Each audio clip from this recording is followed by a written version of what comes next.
Hey Void! Kickoff of year 2, day 2 of streaming service roulette today. I did manage to actually get Tubi up and running. So, there we go. And now Tubi is wildly varying in quality, so I knew I was going to get something worth talking about. Either something very good or something very bad. Well, let's just say it was not very good.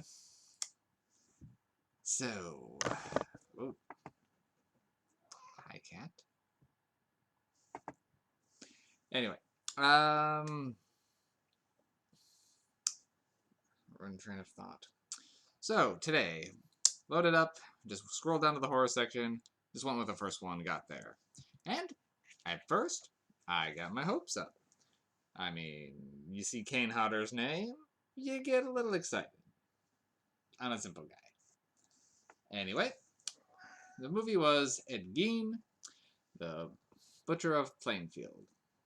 At least I think that's what it was called. It was Gein something something something. It'll be at the title there.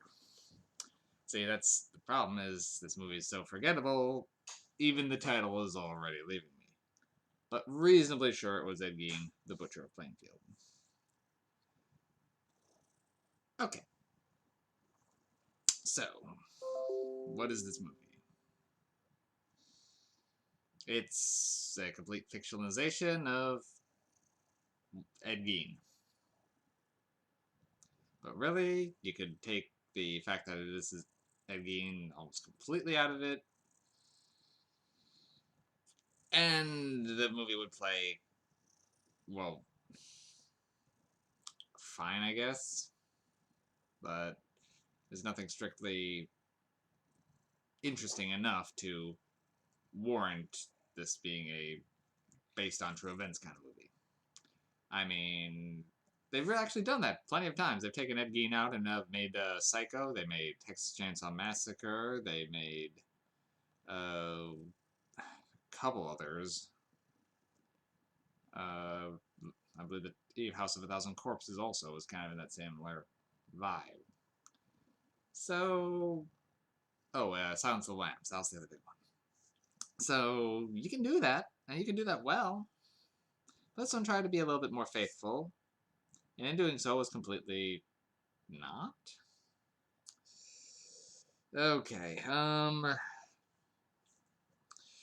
movie start off fairly promisingly. I mean, you get some claustrophobic shots of a girl in a that's trapped in apparently the trunk of a car. She's flicking out like a lighter in a panic. Okay, I was on board. And then you get to where she's being attacked by Ed Gein, which pretty much never happened. More on that later. But, and then you get to the gore effects, which are, you could make do with some stuff at a Halloween store, and you can come up with similar effect.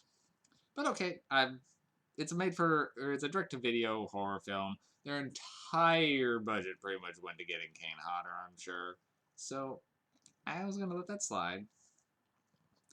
But then, just how the characters reacted to certain things. And it started even in that first scene. So she was suspended on some meat hooks by 2 hooks in her shoulders, and you can see the flesh pulled up. Doesn't look very good, but okay. Fine. So she's kind of isolated in there. She squirms a little bit, and that rips out, and she falls to the ground. Now, I was talking a lot in my last review about how characters handle things realistically in my Hush review. But when a character got hurt, they were hurt. They actually reacted to it. Now she has had a good chunk of flesh ripped out of 2 spots of her shoulders, but she hits the ground and is running as if she skinned her knee. She's not reacting to that gruesome injury in any way, shape, or form. Not to mention, she already looks like she's been bludgeoned a little bit before this. Well, she has. We saw her get hit in the head. But there's clearly some other injuries on there, and she's moving like she's fine. At about that point, I knew that, okay, this might not be a great quality film. And I was right. So it more or less attempts to retell the history of Ed Gein, but it really adds to it because essentially most of what Ed Gein did was rob a bunch of graves, utilize a lot of the parts to try to make himself a woman's suit, and he is only confirmed to have killed 2 people. This one, well, he kills several people over the course of it, mostly just kind of cuz. And while they try to play into the mental illnesses that Gein supposedly had, it doesn't do a very good job of portraying it. Not Kane Hodder. His performance is excellent. Kane Hodder does a good job, and he makes a very believable Ed Gein. It's just what he's got to work with isn't very much. Now, a lot of the plot revolves around Deputy Bobby and his girlfriend. I think her name was Erica. I only recall because they were yelling each other's names a lot. Now, a lot of this is based on their relationship. Now, the kind of the wraparound plot to this is he's the deputy and he's investigating some missing people who are apparently been kidnapped by Ed Gein, I guess. He's looking for the girl in the opening, really. Anyway, he's dating the sheriff's daughter, so they have this whole romantic subplot going on, and okay, fine. They're not very interesting characters, but okay. And their chemistry isn't that great. And things just seem to pop up and disappear, like the deputy's mother had a nasty spill and some weird sort of cognitive dissonance thing where she just got confused. Only happens at the one scene. After that, she was working in a hardware store just fine. Why it happened? You never know. Never touched on again. As these are fictional people, can't really look it up very well.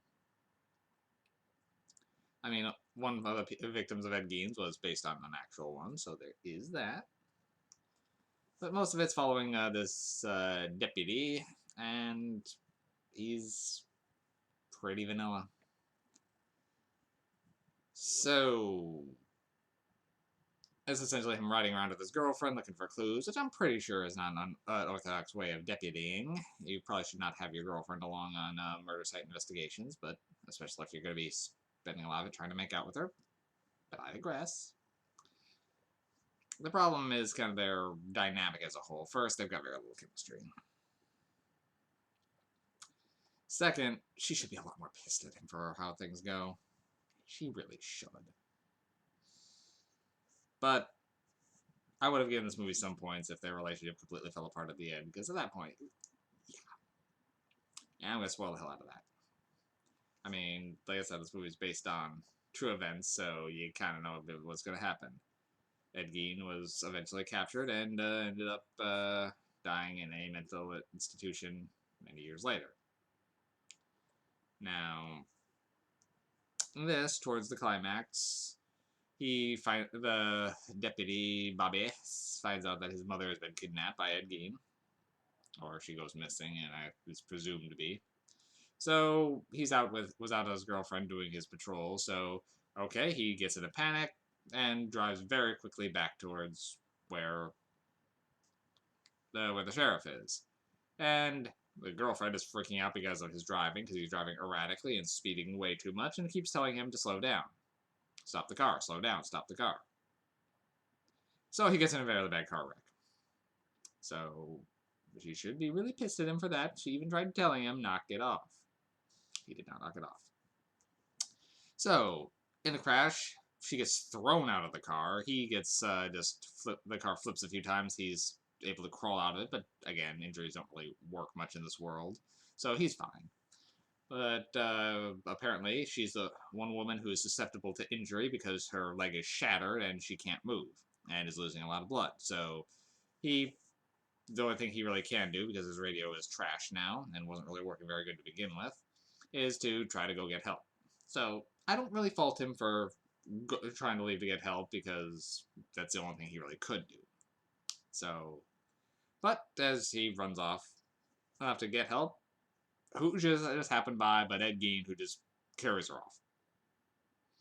Now, if he had just listened to her, he wouldn't have crashed and she wouldn't have been kidnapped by Ed Gein, but there you go. So, I'd be a little miffed. Next, at the, he eventually finds her in the hands of Gein, and they are able to get Gein down on his knees. He's got a gun to his head, and the sheriff and everyone else is there telling, no, don't shoot him. Our job is to arrest him. And he's like, no, he killed my mom. Spoiler, he killed his mom. And even his girlfriend's like, no, don't shoot him. Technically, he did save the girlfriend's life. He bandaged her leg, and I guess he was trying to carry her off for unknown reasons. He never really clarified why. His motivations of the movie are mommy issues and unclear for a lot of the rest of it. But, so he had carried her off, but they had spent some time talking, so he had said that he wasn't going to kill her until she tried escaping. But, I'm getting on a tangent. He had a gun to Gein's head, and, well, we all know what happened to the real Gein, so I was like, okay, is this movie gonna go completely off the rails? But keeps going at she's telling him, no, don't shoot him, don't become him, etc, etc, etc. And, yeah, he does a whole shoot next to his head thing, so doesn't shoot him. But again, with how much rage there is, if I was the girlfriend there, I'd be a little concerned about this guy working as law enforcement and, dating him after he, again, was not listening. But no, they immediately turn right around and have a we were meant to be together scene, and it's like, he just almost killed you, and several accounts of him not listening, and this guy's kind of going off the deep end himself, so... But no, because he found her necklace along the way, just coincidentally, and that led her to her. It clearly must be destiny that these two are together. Why are we paying attention to these two? This movie's supposed to be about Ed Gein, not these fictional people that are just cardboard cutout romances. So, gore effects, terrible. The atrocities that Ed Gein did, barely shown. There's a few times he's got someone on a table and he starts cutting them up, but you really don't see too much. And the movie is rated R, but they don't do anything with it.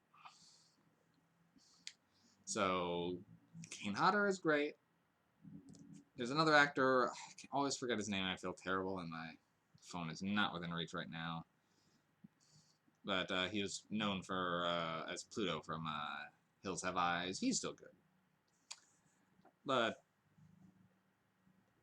everyone else is okay at best and odd at worst. And the movie is drags. Like, it's a lot of investigation and some pointless philosophizing, and it just... Mostly it's this weird, awkward romance.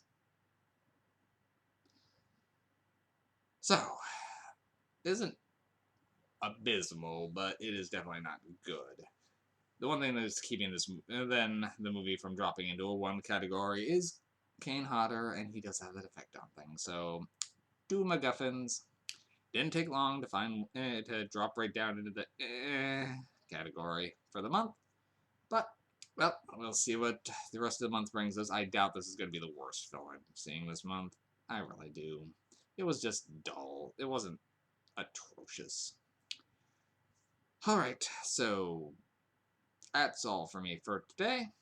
I'll see you guys tomorrow with something I'm pulling off a Shutter. Alright. Have a good night.